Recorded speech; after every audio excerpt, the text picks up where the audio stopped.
Doktorlik bo'lish qiyin.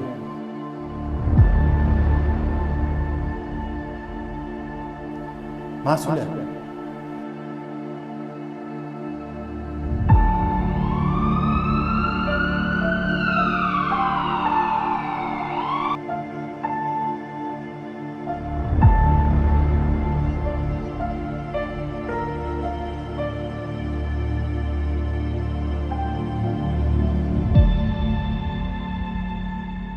Hozirgi vaqtda klinikamizda 4 nafar tibbiyot xodimi faoliyat yuritayotgan bo'lib, bulardan 2 nafar shifokor, 2 nafar o'rta tibbiyot xodimlari hisoblanishadi.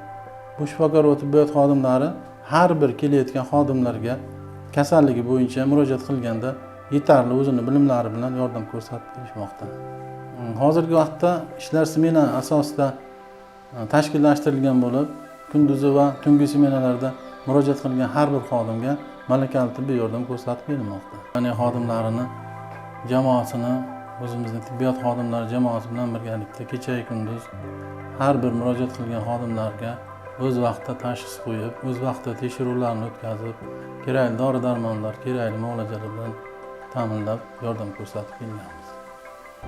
Zavod ishchi xodimlari uchun barcha qulayliklar, birinchi tibbiy yordam, funksional tekshiruv usullari, jumladan ultrazvuk, EKG apparati, yana unga qo'shimcha raqamli rentgen apparaturalari mavjud.